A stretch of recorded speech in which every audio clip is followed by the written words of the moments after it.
예. 일본을 단숨에 따라잡는다고 하는 대통령의 말에 대해서 반대한다는 취지로 해석이 되는 화나요, 이 연합뉴스 기사에 대한 겁니다. 화나요가 92%입니다. 92%. 찬성한다는 의미로 해석될 수 있는 좋아요가 7.4%에 불과합니다. 이게 국민들의 정서예요. 어떻게 우리가 단숨에 남북 경협을 통해서 일본을 따라잡을 수 있느냐, 여기에 대해서는 걱정하는 사람들이 많단 말입니다. 이 걱정이 어떻게 해서 나타나느냐, 전쟁을 한다고 지금 얘기했어요. 일본하고 경제 전쟁하는 거 맞습니까?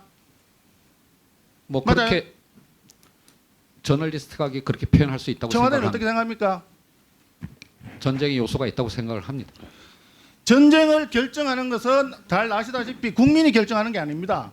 정치 지도자, 청와대의 주인이 전쟁을 결정해요. 그 전쟁을 전쟁- 수행하기 위해서는 기다려 국민의 보십시오. 어떤 동의와 그러니까 지지가 실장님, 아직 뒷받침돼야 질문 안 된다고 했습니다. 생각을 합니다. 예. 질문을 방해하지 마세요. 전쟁을 결정하는 것은 정치 지도자가 하는 거예요. 그런데 전쟁이 나면 6.25의 참상에서 봤다시피 일반 국민들, 서민들이 죽고 나는 겁니다. 그 지금 전쟁- 이 경제 전쟁도 마찬가지예요. 경제 전쟁이라고 선포를 하는지 안 하는지 모르겠고 전쟁 일지 아닐지 판단은 청와대에서 하는 거예요. 그러나 그런 요소가 있다고 했고 신문이나 언론에 방송되는 거 이 부분에 대해서 부정하지는 않는 상황 아닙니까? 그러면 여기서 피해를 입는 게 누구예요? 일반 국민과 중소기업, 소상공인이 죽고 나는 거예요. 그 전쟁의 피해를 참상을 잘 알고 있기 때문에 한반도의 평화 경제를 말씀하신 겁니다. 그래서 그리고 이 부분에 그것이 대해서 한순간에 따라잡을 그래서 수 있는 것이 들어보십시오, 아니라고 하는 것을 실장님. 알고 있기 때문에 질문을 하고 있잖아요. 답변할- 국민의 대표기관이 질문을 하는데 왜 질문을 중간에 방해를 하고 그럽니까? 들어보세요. 제가 오전에 그 자료를 좀 요청을 했어요. 자료를. 예. 이 3개 품목 그 리스트 제외한 거에 대한 피해나 손실이 얼마나 되느냐. 그리고 또 백색 국가 자체에서 빠진 거에 대해서 이게 얼마만큼 우리 경제에 영향이 있느냐 했더니 아주 그냥 뭐 숫자는 없고요. 대일 의존도가 낮고 국내외 대체 공급처 확보가 가능한 품목의 경우에는 공급처 다변화 등으로 대응 가능.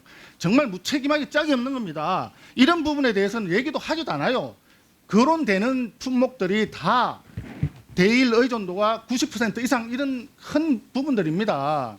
이런 부분에 대해서 어떻게 할 거냐를 질문을 하는 거고, 또 이랬을 경우에 대한민국의 성장률이라든지 국민 생활이라든지 어떻게 영향을 미칠 건가, 이런 걸 고민을 하고 거기에 대한 손해나 손실이나 피해가 어느 정도 될 건지를 걱정을 하고 국민 생활을 얼마나 행복하게 할 건지 이런 고민을 해야 되는 것이 청와대이고 정치 지도자입니다.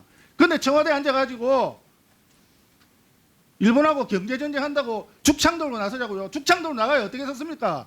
동학군들 다 기간단총 게틀링가 다 죽었잖아요. 그런 거 하면 안 돼요. 그런 거 하면 안 되고 정말 국민들이 행복하게 살 수 있도록 경제를 잘 할 수 있도록 규제 같은 걸 철폐를 해줘야 됩니다. 그래야 경제가 사는 거고 일본하고 경제전쟁에서 이길 수가 있는 거예요.